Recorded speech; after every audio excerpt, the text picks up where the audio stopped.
Hello everyone, welcome to student Sini academy. आज हम बात करेंगे सीटेट के भाग 1 हिंदी के पेपर के बारे में, जो कि हमारा 21 जनवरी को हुआ था। ठीक है, इससे पहले मैंने इसके काफ़ी क्वेश्चंस करा दिए हैं, ना देखे हो तो देखना। सबसे पहले हमारा गद्यांश आता है। गद्यांश कह रहा है कि इच्छा से प्रेरित होकर लोग उन्नति के मार्ग पर चलने लगते हैं।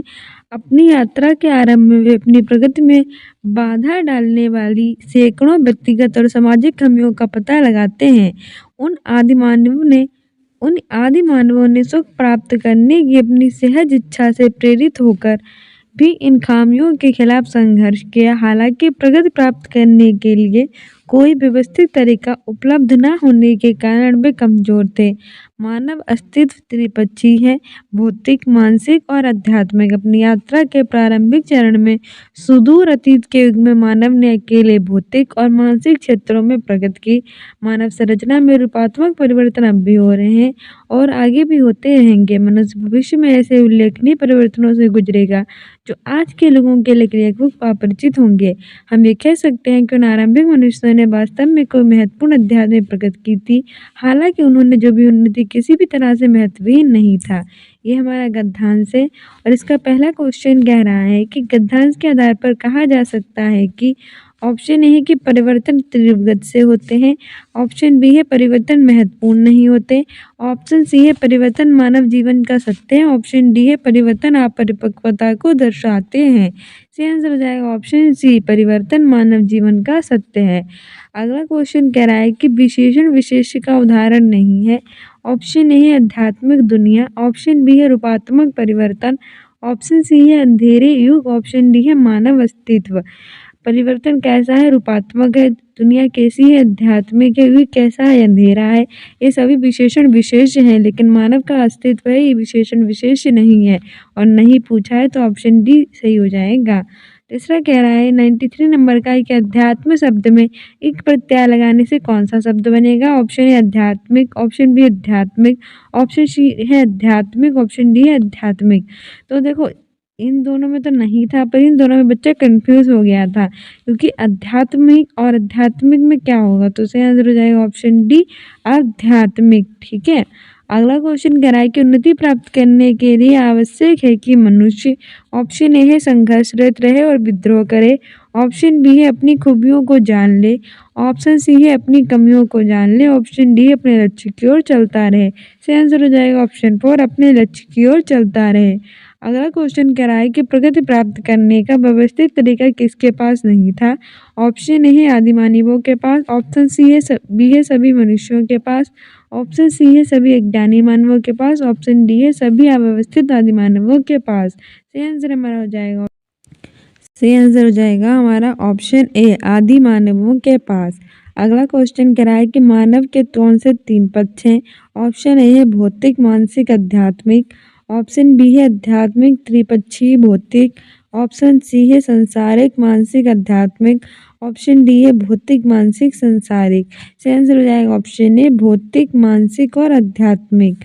अगला क्वेश्चन कह रहा है कि उल्लेखनीय परिवर्तन से तात्पर्य है। ऑप्शन ए है पुरस्कृत परिवर्तन, ऑप्शन बी है बड़े बड़े परिवर्तन, ऑप्शन सी है महत्वपूर्ण परिवर्तन, ऑप्शन डी है पुस्तकों में उल्लिखित परिवर्तन। सही आंसर हमारा हो जाएगा ऑप्शन, सही आंसर हो जाएगा ऑप्शन सी महत्वपूर्ण परिवर्तन। उल्लेखनीय परिवर्तन से तात्पर्य है महत्वपूर्ण परिवर्तन।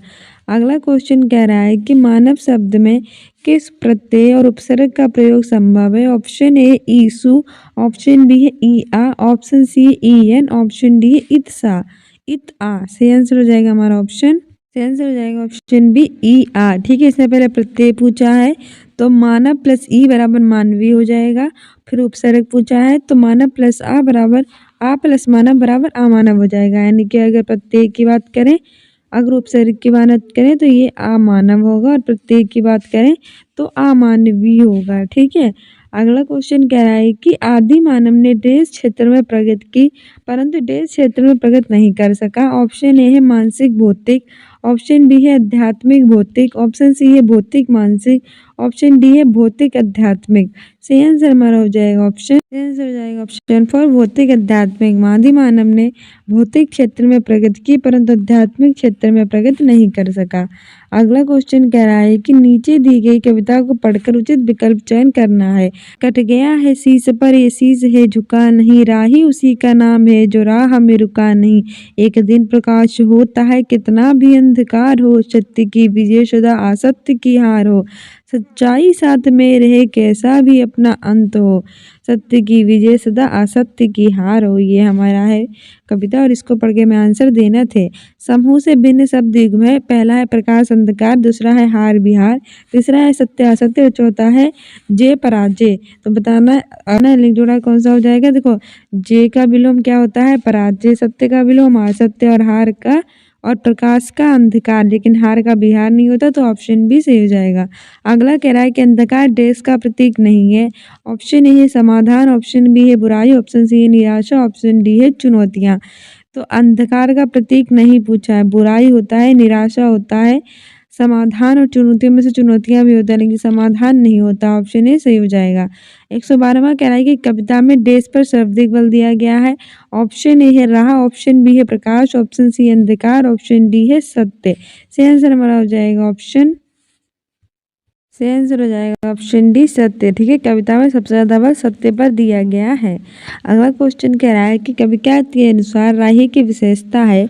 ऑप्शन ए हर परिस्थिति में कार्यरत रहना, ऑप्शन बी हर तरह से काम निकालना, ऑप्शन सी है हर तरह के मार्ग पर चलते रहना, ऑप्शन डी हर परिस्थिति में विजय रहना। आंसर हो जाएगा ऑप्शन ए हर परिस्थिति में कार्यरत रहना राही की विशेषता है। अगला क्वेश्चन कह रहा है कि इस कविता का मुख्य स्वर है। ऑप्शन ए है देशभक्ति, ऑप्शन बी है तमस, ऑप्शन सी है ओज, ऑप्शन डी है श्रृंगार। सही आंसर हो जाएगा ऑप्शन सी ओज। अगला क्वेश्चन कह रहा है कि कविता के अनुसार किसी भी स्थिति में ऑप्शन ए है दुखी नहीं होना चाहिए, ऑप्शन बी है सिर नहीं कटना चाहिए, ऑप्शन सी है अंधकार नहीं होना चाहिए, ऑप्शन डी स्वाभिमान बना रहना चाहिए। सही आंसर हो जाएगा ऑप्शन डी स्वाभिमान बना रहना चाहिए। आगे बढ़ते हैं। क्वेश्चन हमारा आता है पेडागोजी का और पेडागोजी का पहला क्वेश्चन कह रहा है कि मिडिल स्तर पर अध्यापन करने वाली अध्यापक एक पाठ्य सामग्री छोटी कहानी पठन के लिए देती है और कहती है कि सत्ता एवं न्याय के दृष्टिकोण से इस पाठ्य सामग्री के अर्थ और विचारों पर चर्चा करो। अध्यापक अपने शिक्षार्थियों में किसका विकास करने की चेष्टा कर रही है। ऑप्शन ए उच्च स्तरीय भाषा कौशल, ऑप्शन बी है आलोचनात्मक साक्षरता कौशल, ऑप्शन सी है समालोचनात्मक शिक्षण शास्त्र, ऑप्शन डी है समालोचनात्मक भाषा विकास। सही आंसर हो जाएगा ऑप्शन डी समालोचनात्मक भाषा विकास।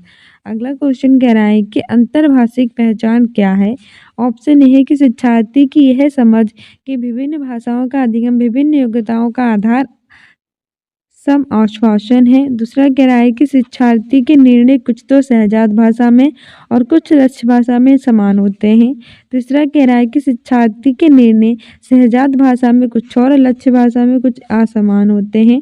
और चौथा कह रहा है कि शिक्षार्थी का यह निर्णय कि सहजात भाषा का ज्ञान द्वितीय भाषा के अधिगम में अवरोध पैदा करता है। तो इसमें हमारा अंतर्भाषिक पहचान क्या है, तो सही आंसर हो जाएगा हमारा ऑप्शन आंसर हमारा हो जाएगा ऑप्शन ए शिक्षार्थी की असमझ की विभिन्न भाषाओं का अधिगम विभिन्न योग्यताओं का आधार सम आश्वासन है। अगला क्वेश्चन कह रहा है कि एक भाषा अध्यापक अंग्रेजी में कहानी सुनाती है और शिक्षार्थियों से कहती है कि उन्हें जो भी भाषा आती है और उस भाषा में वो कहानी सुनाए और फिर कक्षा की सामान्य भाषा में यही कहानी सुनाए। इस शिक्षण शास्त्रीय युक्ति को किस रूप में जाना जाएगा। ऑप्शन ए है भाषा अर्जन, ऑप्शन बी है परिभाषा व्यवहार, ऑप्शन सी है बहुभाषिक नीति, ऑप्शन डी है बहुभाषा शिक्षण। सही आंसर हो जाएगा ऑप्शन डी बहुभाषा शिक्षण। आगे बढ़ते हैं। अगला क्वेश्चन कह रहा है कि कक्षा 7 की अध्यापिका जोड़ियों यानी पेयर्स में कार्य करवाने वाली गतिविधियां करवा रही है, जिसमें सभी जोड़ियां यानी पेयर्स को 10 वाक्यों की कहानी पर काम करने के लिए देती है। पहली जोड़ीदार पहला वाक्य पढ़ती है और दूसरी जोड़ीदार उस वाक्य को लिखती है। अब दूसरी जोड़ीदार उसका दूसरा वाक्य पढ़ती है, पहली जोड़ीदार अब दूसरी जोड़ीदार दूसरा वाक्य पढ़ती है और पहली जोड़ीदार उस दूसरे वाक्य को लिखते हैं। इस तरह से दोनों जोड़ीदार अपनी पूरी कहानी पर इस तरह से दोनों जोड़ीदार कहानी पूरी करते हैं। बाद में मूल कहानी में अपने लिखे हुए की तुलना करते हैं। इस गतिविधि को क्या कहेंगे। ऑप्शन ए है पारस्परिक श्रुतलेख, ऑप्शन बी है पारस्परिक लेखन, ऑप्शन सी है पारस्परिक श्रवण, ऑप्शन डी है वाक्य श्रुतलेख। सही आंसर हमारा हो जाएगा सही आंसर हो जाएगा हमारा ऑप्शन डी वाक्य श्रुतलेख। ठीक है, वाक्य श्रुतलेख होगा। आगे बढ़ते हैं। हमारा अगला क्वेश्चन कह रहा है कि एक शिक्षार्थी किसी विशिष्ट जानकारी प्राप्त करने के लिए समाचार पत्र से समाचार पढ़ती है, इस पठन को क्या कहेंगे? पहला है अध्ययन कौशल, दूसरा है समालोचनात्मक चिंतन, तीसरा है सरसरी तौर पर पठन, ऑप्शन डी है बारीकी से पठन। आंसर हो जाएगा ऑप्शन डी बारीकी से पठन। अगला क्वेश्चन कह रहा है कि व्याकरण के शिक्षण अधिगम में प्रक्रियात्मक ज्ञान क्या है? ऑप्शन ए है भाषा और उसकी संस्कृति को जानना, दूसरा है कि ये जानना कि व्याकरण प्रश्न तत्वों को कैसे किया जाए, तीसरा है कि व्याकरण तत्वों के बारे में ज्ञान और चौथा है कि व्याकरण तत्वों के नियमों को जानना। आंसर हो जाएगा ऑप्शन बी ये जानना कि व्याकरण प्रश्न तत्वों को कैसे किया जाए। आगे बढ़ते हैं। अगला क्वेश्चन कह रहा है कि कक्षा 6 की विद्यार्थी श्रेया अपने पिता के स्थानांतरण के कारण पंजाब से जालंधर से तमिलनाडु के मदुरई जाती है। वह मातृभाषा के कारण पंजाबी जानती है और विद्यालय में द्वितीय भाषा के रूप में अंग्रेजी भी जानती है। उसने अपने पड़ोसियों की मदद से तमिल बोलना और पढ़ना सीख लिया है। उसके द्वारा जानी गई भाषाओं के संदर्भ में कौन सा उत्तर चाहिए? पहला है कि अंग्रेजी भाषा अर्जन और पंजाबी और तमिल भाषा अधिगम के अंतर्गत है, दूसरा है कि पंजाबी और तमिल भाषा अर्जन और अंग्रेजी भाषा अधिगम के अंतर्गत आएगी, तीसरा है कि तमिल भाषा अर्जन और अंग्रेजी तथा पंजाबी भाषा अधिगम के अंतर्गत आएगी, चौथा है कि सभी तीन भाषाएं पंजाबी, तमिल और अंग्रेजी भाषा अधिगम के अंतर्गत आएंगी। तो इसमें हमारा सही आंसर हो जाएगा ऑप्शन बी पंजाबी और तमिल, ये दोनों भाषा को अर्जित करने वाली इन भाषा अर्जन में आएंगी, जबकि जो अंग्रेजी भाषा है वो हमारी अधिगम के अंतर्गत आएगी। ठीक है, आगे बढ़ते हैं। अगला क्वेश्चन कह रहा है कि कोझिकोड के एक समुदाय में बोली जा रही मलयालम इसी स्थान में दूसरे के द्वारा बोली जा रही मलयालम से थोड़ी सी भिन्न विशेष समुदाय द्वारा बोली जा रही मलयालम को किस रूप में जाना जाएगा? ऑप्शन ए है दो भिन्न भिन्न भाषाएं हैं, दूसरा है कि मलयालम के दो प्रकार, तीसरा है कि मलयालम की क्षेत्रीय बोली, चौथा है कि मलयालम की सामाजिक बोली। आंसर हो जाएगा हमारा ऑप्शन सी मलयालम की क्षेत्रीय बोली। आगे बढ़ते हैं। अगला क्वेश्चन कह रहा है कि त्रिभाषा सूत्र के बारे में कौन सा कथन सही है? पहला है कि मातृभाषा घर की भाषा अंग्रेजी भाषा के रूप में, दूसरा है कि मातृभाषा घर की भाषा क्षेत्रीय भाषा प्रथम भाषा के रूप में, तीसरा क्या है कि अंग्रेजी हिंदी घर की भाषा स्थानीय भाषा प्रथम भाषा के रूप में, चौथा कह रहा है मातृभाषा घर की भाषा हिंदी प्रथम भाषा के रूप में। ना ही हिंदी प्रथम भाषा के रूप में है, ना ही अंग्रेजी है और ना ही स्थानीय भाषा। ठीक है, अंग्रेजी भाषा नहीं हो सकती, ना ही हिंदी हो सकती है, तो हट गया। अंग्रेजी हिंदी घर की भाषा स्थानीय भाषा के रूप में, मातृभाषा घर की भाषा क्षेत्रीय भाषा प्रथम भाषा के रूप में। आंसर हो जाए हमारा ऑप्शन बी मातृभाषा घर की भाषा क्षेत्रीय भाषा प्रथम भाषा के रूप में। ठीक है, आगे बढ़ते हैं। अगला क्वेश्चन कह रहा है कि नीचे दिए गए अधिगम कार्य शिक्षार्थियों को भिन्न भिन्न समूह में करने के लिए दिए गए। पता लगाइए कि शब्द से अधिगम की इस गतिविधि को किस रूप में जाना जाएगा? परिवार संबंध भावनाएं, पहला है कि शब्द जाल है, दूसरा है कि थीम आधारित शब्दावली है, तीसरा कह रहा है कि शब्द समूह, चौथा कह रहा है कि समूह शब्दावली है। तो सही आंसर माना जाएगा ऑप्शन बी थीम आधारित शब्दावली है। ठीक है, आगे बढ़ते हैं। अगला क्वेश्चन कह रहा है कि शिक्षण की वह विधि जिसमें अध्यापक और 4 विद्यार्थी विभिन्न भूमिकाओं के साथ एक सहयोगात्मक अध्ययन समूह का गठन करते हैं, पाठ्य वस्तु की विषय वस्तु पर संवाद करते हैं, जिसमें समीपस्थ विकास का क्षेत्र सर्जित होता है और परिणामतः पठन बोध में सुधार होता है, इस विधि को क्या कहेंगे? सही आंसर पहला है कि मॉडल पाठन, ऑप्शन बी है व्याकरण अनुवाद विधि, तीसरा है कि पारस्परिक शिक्षण और चौथा है संरचनात्मक उपागम। तो इसे कहेंगे ऑप्शन 4 संरचनात्मक उपागम। ठीक है, आगे बढ़ते हैं। अगला क्वेश्चन कह रहा है कि वे भाषा क्या है जिसका प्रयोग हम दिन प्रतिदिन के लिए आमने सामने की अंतःक्रिया के लिए करते हैं? पहला है अंतरावृत्तित भाषा निपुणता, दूसरा हमारा है संज्ञानात्मक अकादमिक भाषा निपुणता, काल्प यानी कॉग्निटिव एकेडमिक लैंग्वेज प्रोफिशिएंसी, चौथा है बुनियादी अंतर्वृत्तित संप्रेषण कौशल यानी बेसिक इंटरपर्सनल कम्युनिकेशन, चौथा है कि संप्रेषणात्मक भाषा कौशल, तो सही आंसर इसमें हो जाएगा ऑप्शन सी, बुनियादी अंतर व्यक्तित्व संप्रेषण कौशल। ठीक है, आगे बढ़ते हैं। अगला क्वेश्चन कह रहा है कि उपचारात्मक शिक्षण किसके लिए है। पहला है कि उन शिक्षार्थियों और अध्यापकों के लिए जो भाषा की परीक्षा में अधिक अंक लाना चाहते हैं।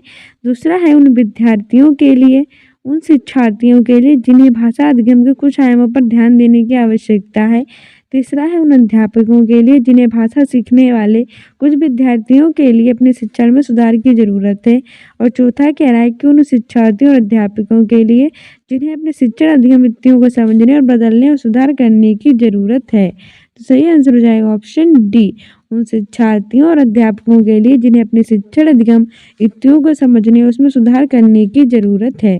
अगला क्वेश्चन कह रहा है कि निम्नलिखित में से कौन सा संकेत भाषा के बारे में सही नहीं है। पहला है कि संकेत भाषा में व्याकरण होती है। दूसरा है कि संकेत भाषा के बहुत से प्रकार हैं। तीसरा है कि संकेत भाषा प्राकृतिक भाषा है। और चौथा है संकेत भाषा की व्याकरण नहीं होती है। आंसर हो जाएगा ऑप्शन डी, संकेत भाषा की व्याकरण नहीं होती है। ये गलत है। ठीक है, अगला क्वेश्चन कह रहा है कि निम्नलिखित में से कौन सा विस्तृत पठन का उद्देश्य नहीं है। पहला है कि आनंद के लिए पठन, दूसरा है सराहना बोध के लिए पठन, तीसरा है कि बहिर्वेशन एक्स्ट्रापोलेशन के लिए पठन, ऑप्शन डी है व्याकरण अधिगम के लिए पठन। तो कौन सा विस्तृत पठन का उद्देश्य नहीं पूछा है, तो उसे आंसर हो जाएगा ऑप्शन ए, आनंद के लिए जो पठन होता है वो विस्तृत पठन का उद्देश्य नहीं होता है। ठीक है, आगे बढ़ते हैं। सो डियर स्टूडेंट्स, ये थे हमारे सीटेट का प्रीवियस ईयर का पेपर। इसके बाद हम अपने आगे के प्रीवियस ईयर यानी इंग्लिश के शेयर की बात करेंगे। अगर if you like this video then like, subscribe and share, don't forget to subscribe this channel. साथ ही स्टूडेंट्स इन अकेडमी को इंस्टाग्राम पे फॉलो कर लीजिए अपने एग्जाम में बेटर करने के लिए। मिलते हैं इस वीडियो में, थैंक यू, बाय। और इससे पहले मैंने इसके काफ़ी वीडियोज़ बना रखे, वो सारे देख लेना। मिलते हैं इस वीडियो में। Keep loving, keep watching, keep sharing.